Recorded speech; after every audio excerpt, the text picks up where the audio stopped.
बिस्मिल्लाहिर्रहमानिर्रहीम। हज़रत आयतुल्लाह अल्लामा तालिब जौहरी साहब की बहुत सी कौमी और समाजी खिदमात हमारे सामने हैं और हकीकत ये है कि उन्होंने अपनी ज़िंदगी में कभी ये नहीं चाहा कि उनके कामों को लोगों के सामने बयान किया जाए। इसलिए वो बहुत से काम कौम की खिदमत के तौर पर ऐसे किया करते थे कि जो आज तक उनकी ज़िंदगी में लोगों को मालूम न हो सके, लेकिन उनके दुनिया से जाने के बाद लोगों को जब मालूम हुआ कि अल्लामा साहब ने खामोश रहकर किस तरह से कौम की खिदमत की है, तो वो आज जो है वो उनको खराज अक़ीदत पेश कर रहे हैं। अल्लामा साहब 1983 में जब कराची में फ़िरक़ा वाराना फ़सादात हुए तो उस सिलसिले में बहुत से उलमा को गिरफ़्तार किया गया। खुद अल्लामा साहब गिरफ़्तार हुए और तकरीबन 2 से ढाई महीने उन्होंने जो है बक़ायदा के लिए नज़रबंदी का अरसा जो है वो काटा था। इसलिए अल्लामा साहब की वजह तौर पर ये एक कौमी और समाजी खिदमत कही जा सकती है। उसके बाद जब 1984 में इमाम बारगाह बाबुल इल्म में 7 मुहर्रम को मजलिस के दौरान मोमिनों पे हमला हुआ, तो 6 मुहर्रम को हमला हुआ और 7 मुहर्रम को नश्र पार की मजलिस में अल्लामा साहब ने अपनी मजलिस को एहतजाज में तब्दील कर दिया और बहुत से उलमा और ज़ाकिरीन ने उस दिन एहतजाजी तकरीरें की और अल्लामा साहब ने भी बहुत यादगार तकरीर की थी। तो ये भी उनकी एक बहुत बड़ी कौमी खिदमत थी। इसके अलावा जब कोयटा में धमाका हुआ और तकरीबन 1000 के करीब मोमिनीन शहीद हुए, तो पूरे पाकिस्तान में एहतजाज हुआ और धरने दिए गए। कराची में भी मुख्तलिफ़ शहरों और इलाक़ों में धरने दिए गए, लेकिन जब अल्लामा साहब ने देखा कि हुकूमत कोई इक़दाम नहीं कर रही है, तो आप कराची में बिलावल हाउस पर जहाँ धरना हो रहा था वहाँ तशरीफ़ ले गए और वहाँ जाकर आपने जो 5 मिनट की तकरीर की, उसका असर ये हुआ कि जो शहदाए कोयटा हैं उनके लिए हुकूमत ने एक्शन लिया और उनके जो लवाहिकीन हैं उनको मुआवज़े दिए गए और जो इसके पीछे जो दहशतगर्द इन्वॉल्व थे उनको गिरफ़्तार किया गया। उसके अलावा जब अब्बास टाउन में धमाका हुआ और पूरे शहर में जो है वो खौफ और हिरास के बादल छा गए थे, तो अल्लामा साहब अपने घर से निकले और आपने उस जगह का दौरा किया, इसलिए कि अब्बास टाउन का सानहा इतना कर्बनाक था, इसलिए कि उसमें जो शहीद हुए हैं मोमिनीन और इमारात को जो नुकसान पहुंचा था, उससे एक ऐसी दहशत फैल गई थी पूरे शहर में कि कई महीनों तक उसके असरात जो हैं वो कौम पर मुरतब रहे। तो अल्लामा साहब जब वहाँ पहुँचे तो उस वक्त मोमिनीन इतने गुस्से में थे और इतने तैश में थे कि वो किसी भी आलिम या सियासी शख्सियत का वहाँ आना कबूल नहीं कर रहे थे और उन्होंने सबको वहाँ से रुखसत कर दिया था। लेकिन जब अल्लामा साहब तशरीफ़ लाए तो सबके हौसले बहुत बुलंद हुए और उन्होंने रास्ता दे दिया और अल्लामा साहब ने उस जगह का दौरा किया और वहाँ आपकी आंखों में आंसू आ गए और मीडिया मौजूद था वहाँ पर। जब उनसे पूछा गया कि आप कुछ कहिए, तो अल्लामा साहब ने सिर्फ एक जुमला कहा था कि अभी मैं ज़िंदा हूँ। उसके बाद आप आगा खान अस्पताल गए, वहाँ आपने जो शहीद थे उनकी लाशों को देखा और जो मुतासिरीन थे उनकी आपने अयादत की। उसके बाद आपने जो है सोहम की मजलिस के बाद एक कमेटी बनाई और कमिश्नर कराची को बुला के गवर्नर से बात करके शान अब्बास टाउन की जो मुकम्मल इमारतें हैं वो अल्लामा साहब की वजह से 13 महीने के मुख्तसर अरसे में मुकम्मल हुई और जो लवाहिकीन थे उनके हवाले उन घरों की चाबियाँ की गईं। इसलिए कि आमतौर पे देखा जाता है कि इस तरह के जब साने होते हैं तो हुकूमत जो है वो बर वक्त इक़दाम नहीं कर पाती, लेकिन अल्लामा साहब की कोशिशों से पाकिस्तान की तारीख़ में पहली बार ऐसा हुआ कि 13 महीने के अरसे में इतनी तवील इमारत जो है वो मुकम्मल हुई और मोमिनीन अपने घरों में आबाद हुए। तो इस तरह की बहुत सी खिदमात हैं। पंजाब में एक बहुत बड़े आलिम की कब्र है जिन्होंने आज से तकरीबन 100 बरस पहले एक किताब लिखी थी, फुलुकुन निजात।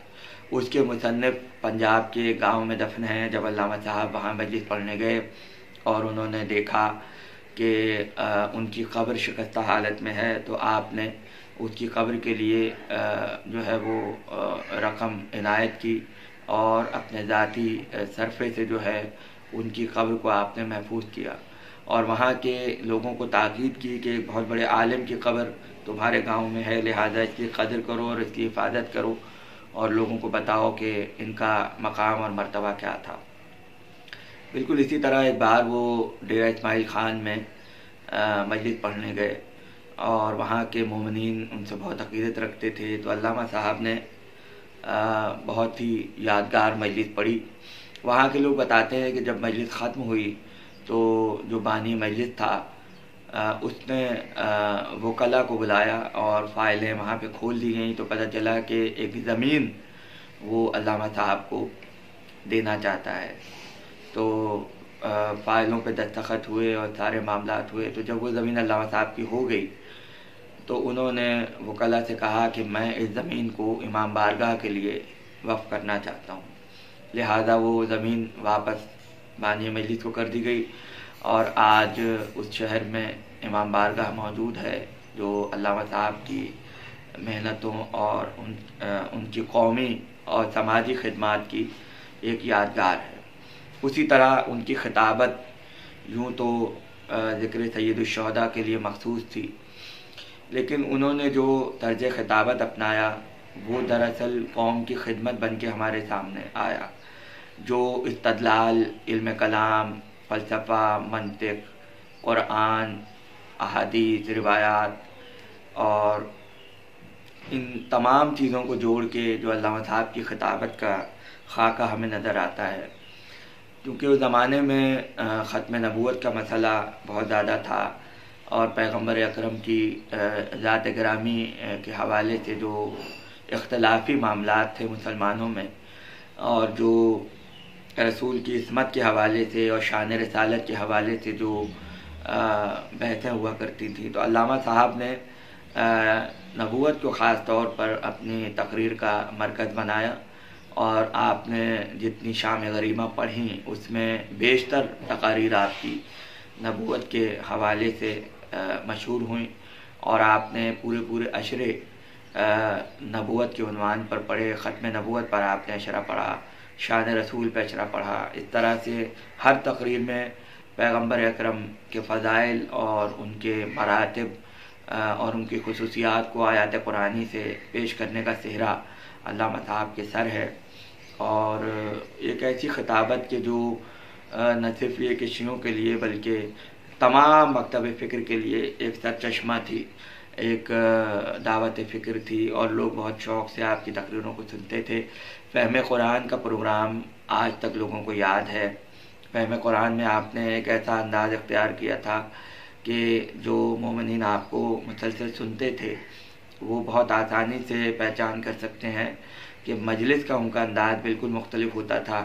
और जब वो रमज़ान में मजालिस तफ़सीर महफ़िल मुर्तज़ा में करते थे उसका अंदाज़ बिल्कुल मुख्तलिफ होता था और जब वो फ़हम कुरान में आते थे तो फ़हम कुरान का बिल्कुल मुख्तलिफ अंदाज़ होता था। तकरीबन 70 से ज़्यादा प्रोग्राम फ़हम कुरान पर आपने किए और उसमें जो उन्वानात आपने रखे वो इतने मुनफरिद हैं और इतने आम फहम हैं कि जो हमारी रोज़मर्रा ज़िंदगी से ताल्लुक़ रखते हैं। उन मौज़ूआत को आपने फ़हम कुरान का हिस्सा बनाया और उसका फ़लसफ़ा, उसके मंतिक़ी दलाइल, ऐसी आयात जो आसान हों और मतलब को बहुत कम वक्त में जल्द से जल्द ज़ाहिर कर दें, क्योंकि 20 मिनट का प्रोग्राम होता था और आप समंदर को कूदे में बंद कर दिया करते थे और गुफ्तगू और बयान इतना दिलचस्प होता था कि अहले सुन्नत ख़ास तौर पर उस प्रोग्राम का इंतज़ार करते थे और बहुत दिलचस्पी के साथ जो है वो फ़हम कुरान को सुना जाता था। एक वाक़या मैं यहाँ पर आपको सुनाना चाहूँगा कि एक मरतबा अल्लामा साहब का प्रोग्राम रिकॉर्ड हुआ और रिकॉर्डिंग के बाद जब वो पीटीवी के दफ्तर ही में बैठे हुए थे, डायरेक्टर के जुल्फ़िकार नकवी साहब उसके डायरेक्टर होते थे और हैदर इमाम रिजवी साहब भी वहाँ मौजूद होते थे। तो दफ्तर में एक इंजीनियर आया प्रोग्राम का, और उसने आकर कहा कि जो रिकॉर्डिंग हुई है उसमें टेक्निकल ख़राबी के बायस प्रोग्राम सही रिकॉर्ड नहीं हो पाया है, इसलिए प्रोग्राम को दोबारा रिकॉर्ड किया जाए। तो अल्लामा साहब की खिदमत पेश किया गया। उन्होंने कहा कि कोई ऐसा मसला नहीं है, दोबारा रिकॉर्डिंग हो जाएगी। तो वहाँ जो डायरेक्टर मुझे बताया करते थे कि अल्लामा साहब ने जो आयत ली थी पिछले प्रोग्राम के लिए और जो मौजू, उसी मौजू को अल्लामा साहब ने दोबारा लिया, लेकिन अल्लामा साहब का कमाल ये था कि उसी आयत पर उसी प्रोग्राम पर प्रोग्राम रिकॉर्ड आपने कराया, मगर एक लफ्ज़ भी पिछले प्रोग्राम का अगले प्रोग्राम में नहीं था। और वो तमाम बातें जो अल्लामा साहब ने पहले रिकॉर्ड करवाई थी, वही तमाम बातें एक दूसरी मिसाल के साथ, एक दूसरे अंदाज के साथ उस अल्लामा साहब ने पेश की। तो वहाँ के लोग भरता हैरत में पड़ गए कि अल्लामा साहब ज़बान और बयान पर इतनी कुदरत रखते हैं कि एक ही मौजू को कई तरह से बयान करने का फ़न और हुनर अल्लामा साहब की ज़ात में मौजूद था। तो उनकी किताबें हमारे दरमियान मौजूद हैं